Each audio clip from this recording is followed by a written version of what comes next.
Hari ini seingat saya Presiden mengatakan soal hukuman mati terhadap pelaku korupsi, tapi ketika dia memberikan gerasi itu kan sesuatu yang bertolak belakang dengan statementnya, karena itu adalah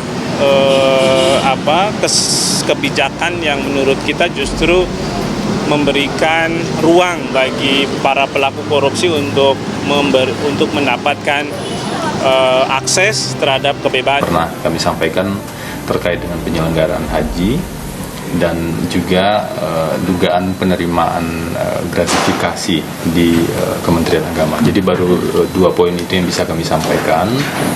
Nanti tentu kita lihat apakah bisa ditingkatkan ke penyidikan atau tidak. Kalau bisa ditingkatkan ruang lingkupnya apa. Tapi yang pasti sekarang yang sedang kami lakukan masih di tahap penyelidikan. Di era reformasi ini, korupsi semakin meluas. Korupsi semakin meluas.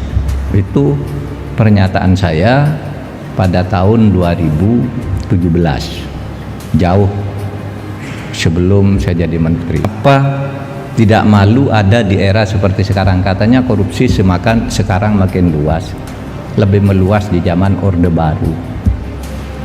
Saudara, saya katakan saya tidak akan meralat, karena kenyataannya sekarang ini saja, sekarang nih, hari ini korupsi itu jauh lebih gila. Di kementerian kami juga ada pengaduan-pengaduan yang masuk, jadi supaya di Kementerian Agama ini lebih bisa konsentrasi melaksanakan tugas-tugas pelayanan. Untuk urusan pengaduan-pengaduan kita kerjasamakan dengan KPK. Ya pasti kita akan melakukan upaya-upaya itu. Kita bikin pengawasan internal yang ada di dalam kita ini lebih kuat. Rekomendasi KPK apa? Kira-kira kan kemarin ada 27 BUMN, ada kementerian. Kita akan ikut masuk di dalam bagian dari 17 kementerian lembaga yang sudah bekerja sama dengan KPK dalam hal pengawasan internal.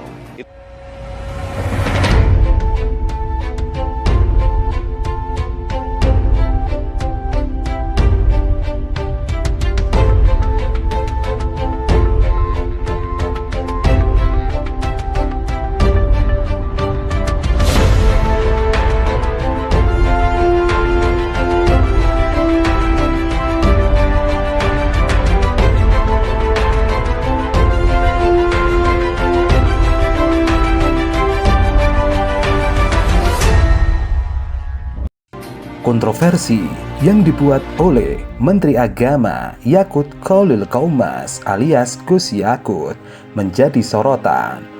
Hal itu terjadi ketika harta Gus Yakut naik drastis 10 miliar selama menjadi menteri. Hal itu yang kemudian membuat Mustofa Nahrawardaya menyindir Yakut Khalil Qaumas harta kekayaan semenjak menjadi Menteri Agama. Ia kagum dan senang 6 bulan menjabat harta Gus Yakut naik 10 miliar.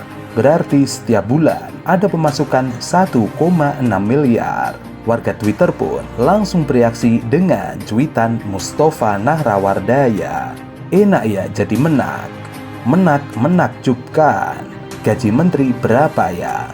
Sementara harta kekayaan Menteri Agama Yakut Khalil Qaumas dikabarkan telah mencapai 11,1 miliar. Jumlah itu naik sekitar 10 miliar dibandingkan saat ia menjadi anggota DPR RI.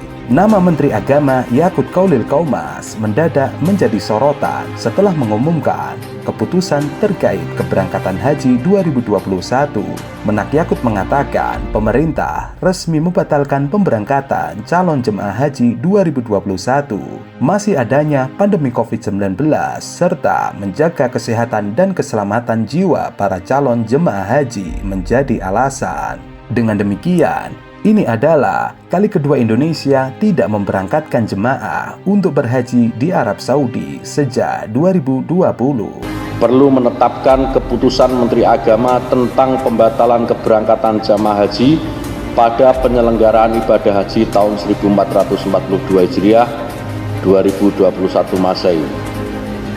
Keputusan Menteri Agama tentang pembatalan keberangkatan jemaah haji pada penyelenggaraan ibadah haji tahun 1442 Hijriah atau 2021 Masehi. Keputusan ini mulai berlaku pada tanggal ditetapkan di Jakarta pada tanggal 3 Juni 2021. Keputusan ini pun menuai sejumlah pro kontra di masyarakat, termasuk kritik dari beberapa politisi. Terlepas dari hal tersebut, Yakut Kholil Qaumas adalah salah satu di antara pejabat yang wajib melaporkan harta kekayaannya kepada KPK. Apalagi sebelum menjadi Menak, Yakut Kholil Qaumas pernah menjadi anggota DPR RI periode 2014-2019. Dalam laporan kekayaan penyelenggara negara yang dilaporkan saat menjadi Menak pada 31 Maret 2021, Yakut Kholil Qaumas memiliki harta kekayaan sebesar 11,1 miliar. Harta kekayaan ini naik sekitar 10 miliar atau tepatnya 10,2 miliar dibandingkan saat menjadi anggota DPR. Per 19 Juni 2019, harta kekayaan Yakut Kholil Qaumas mencapai sebesar 900 juta. Saat itu, Yakut Kholil Qaumas memiliki 1 bidang tanah, 2 kendaraan, harta bergerak lainnya, serta kas dan setara kas. Sementara saat menjadi Menak, Yakut memiliki 6 bidang tanah yang nilainya mencapai 9,3 miliar. Ia masih memiliki 2 kendaraan senilai 1,2 miliar, harta bergerak lainnya 220 juta, dan kas dan setara kas 646 juta. Selain itu, Menteri Yakut Kholil Qaumas berencana melakukan sertifikasi wawasan kebangsaan bagi para dai dan penceramah. Hal itu juga memantik keramaian di media sosial. Sertifikat ini dilakukan dalam rangka penguatan moderasi beragama. Sertifikat ini tidak jelas manfaat yang diterima oleh penceramah dan dai yang akan disertifikasi. Selama ini, dai dan penceramah yang berasal dari NU, Muhammadiyah, dan Al-Wasliyah sudah memperoleh wawasan kebangsaan yang dilaksanakan MUI dengan dai bersertifikat dalam program penguatan potensi dai, termasuk wawasan kebangsaan. Perkuat akidah dan seruan beribadah dengan baik. Ya. Jauhkan isu sara. Saudara, kalau berceramah juga jangan menimbulkan ketegangan dan nakut-nakuti. TV itu yang nonton banyak loh, bukan hanya orang yang standarnya sama, standar pemahamannya, otaknya, pengalamannya sama. Dalam raker tersebut, Menak akan menggandeng ormas Islam seperti MUI, NU, dan Muhammadiyah dalam memberikan bimbingan kepada para dai dan penceramah.